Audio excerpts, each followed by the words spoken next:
আসসালামু আলাইকুম ওয়া রাহমাতুল্লাহ। সুপ্রিয় ইসলামের আলোর দর্শক মণ্ডলী, আশা করি মহান আল্লাহ রাব্বুল আলামিনের অশেষ রহমতে আপনারা সবাই ভালো আছেন। প্রিয় দর্শক, চলে গেল রহমতের মাস রমজান মাস। আমরা অনেকেই রোজা রেখেছি, অনেকেই রোজা রাখিনি। যারা সবগুলো রেখেছি তারাই বলি আলহামদুলিল্লাহ, এবং যারা রাখিনি তারা পরবর্তীতে ইনশাআল্লাহ সবগুলো রাখার চেষ্টা করব, যদি আল্লাহ তাআলা আমাদেরকে হায়াত দান করেন। তো আজকের ভিডিওতে আমি আপনাদেরকে জানাবো শাওয়াল মাসের যে 6টি রোজা রেখে যে 4টি জিকির করলে আপনার আমলনামায় সওয়াবের ভান্ডার হবে ইনশাআল্লাহ সেই সম্পর্কে, এবং শাওয়াল মাসের যে 6টি রোজা রেখে এবং রোজা রাখার পাশাপাশি যে 4টি জিকির করলে দোয়া ও মনের আশা পূর্ণ হবে, আপনার আমলনামায় নেকি দ্বারা ভরপুর হয়ে যাবে ইনশাআল্লাহ সেই সম্পর্কেই আজকের ভিডিওতে আমি আপনাদেরকে জানাবো।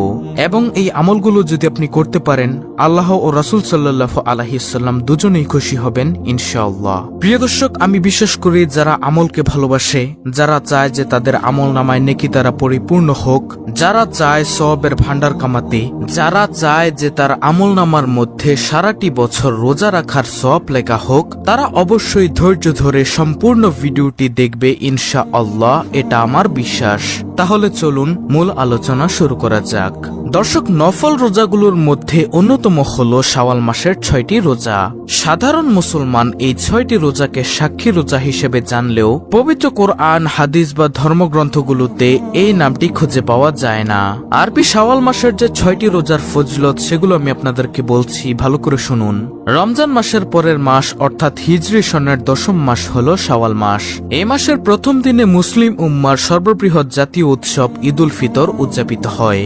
উৎসব আনন্দে মুসলমানগণ যাতে রমজানের মহৎ শিক্ষাটা ভুলে না যায়, হয়তো সেজন্যই রাসূল করিম সাল্লাল্লাহু আলাইহি ওয়াসাল্লাম এই মাসে 6টি নফল রোজা রাখতে উম্মতকে উৎসাহিত করেছেন।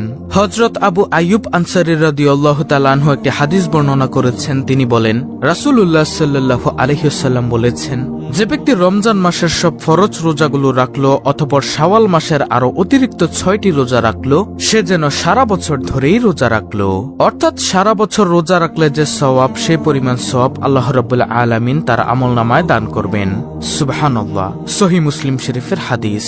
আলোচ্য হাদিসে যে বিষয়টি বিশেষভাবে লক্ষণীয় তা হলো, শুধু শাওয়াল মাসে 6টি রোজা রাখলেই এক বছরের নফল রোজার সওয়াব পাওয়া যাবে তেমনটি নয়। আবার শুধু মহামান্বিত রমজানে পুরো এক মাস রোজা রাখলেও এক বছরের নফল রোজার সওয়াব দেওয়া হবে, সে কথাও কোথাও বলা হয়নি। বরং পুরো রমজান মাসে রোজা রাখার পরে শাওয়াল মাসে আরো অতিরিক্ত 6টি রোজা রাখলে তবেই পূর্ণ এক বছর নফল রোজা রাখার সওয়াব লাভ করা যাবে, সে কথাই হাদিসে রাসূল সাল্লাল্লাহু আলাইহি ওয়াসাল্লাম বলেছেন। বস্তুত হাদিসে পবিত্র কোরআনের এই একটি আয়াতের বক্তব্য বিবৃত হয়েছে, এরশাদ হয়েছে যে কেউ কোনো নেক আমল করবে তাকে তার 10 গুণ সওয়াব প্রদান করা হবে। সূরা আল আনআম আয়াত নম্বর 160। সুতরাং রমজানের এক মাসের 10 গুণ হলো 10 মাস, আর শাওয়াল মাসের 6 দিনের 10 গুণ হলো 60 দিন, অর্থাৎ 2 মাস। অর্থাৎ পূর্ণ এক বছরের নফল রোজার সওয়াব লাভের জন্য রমজানের রোজা রাখার পরে শাওয়াল মাসের 6 রোজা রাখার শর্ত থাকলেও যদি কেউ কোনো কারণে রমজানের পূর্ণ মাস রাখতে না পেরে থাকেন, তাহলে শাওয়াল মাসের 6 রোজা রাখা যাবে না তেমনটি নয়।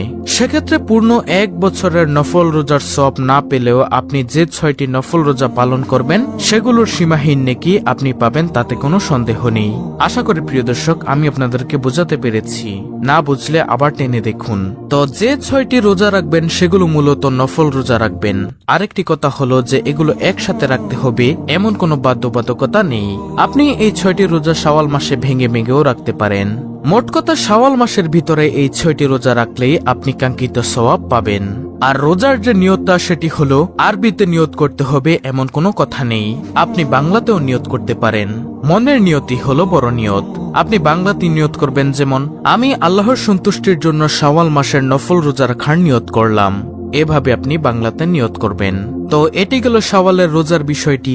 এখন হলো যে 4টি জিকির সম্পর্কে বলেছেন নবীজির প্রিয় সাহাবী আবু হুরায়রা রাদিয়াল্লাহু তাআলা আনহু, সে সম্পর্কে কথা বলবো। নবীজির প্রিয় সাহাবী বলেন, সর্বপ্রথম নম্বর জিকিরটি হলো সুবহানাল্লাহ। আল্লাহ তাআলা বলেন, আমার কোনো বান্দা যদি একবার সুবহানাল্লাহর আওয়াজ দেয়, আমি আল্লাহ আসমান ও জমিনের মধ্যবর্তী যত ফাঁকা জায়গা রয়েছে সকল ফাঁকা জায়গাগুলোকে নেক দ্বারা পরিপূর্ণ করে দেই। সুবহানাল্লাহ। প্রিয় দর্শক, আপনি যদি চেয়ে থাকেন যে আপনার আমলনামায় এত পরিমাণ নেক দ্বারা পরিপূর্ণ হোক, তাহলে ইনশাআল্লাহ আজকের পর থেকে আপনি অবশ্যই সুবহানাল্লাহ এই জিকিরটি বেশি বেশি পাঠ করবেন ইনশাআল্লাহ। তারপরে সুবহানাল্লাহ জিকিরের দ্বিতীয় ফজিলত হলো, কেউ যদি একবার সুবহানাল্লাহ পাঠ করে, আল্লাহ রাব্বুল আলামিন তার জন্য জান্নাতের মধ্যে একটি গাছ রোপণ করেন। ওই গাছের ছায়া এত লম্বা হয় যে একটি দ্রুতগামী ঘোড়া যদি 500 বছর পর্যন্ত দৌড়ায় তাহলেও ওই গাছের ছায়া অতিক্রম করতে পারবে না। আল্লাহু আকবার। আল্লাহ তাআলা এই পৃথিবীতে কেন তার বান্দাবান্দিকে পাঠিয়েছেন? একমাত্র তার ইবাদতের জন্য। তাই আসুন আজকের পর থেকে আমরা সুবহানাল্লাহ এই জিকিরটি বেশি বেশি পাঠ করব ইনশাআল্লাহ, শাওয়াল মাসে রোজা রেখে এবং সারা বছরই।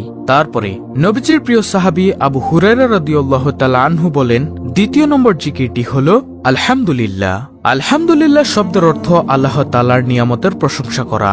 মহান মালিক রব্বুল আলামিন পবিত্র কুরআনুল কারীমে বলেন, হে নবী, আপনি আপনার সকল উম্মতদেরকে জানিয়ে দিন, যেই উম্মত অর্থাৎ যেই বান্দা আমি আল্লাহর নিয়ামত পেয়ে নিয়ামতের শুকরিয়া আদায় করল না, আমি তার নিয়ামতকে ছিনিয়ে নিয়ে যাই। আর যে আমার নিয়ামত পেয়ে আমার নিয়ামতের শুকরিয়া আদায় করল, আমি তার নিয়ামতকে আরো বৃদ্ধি করে দেই।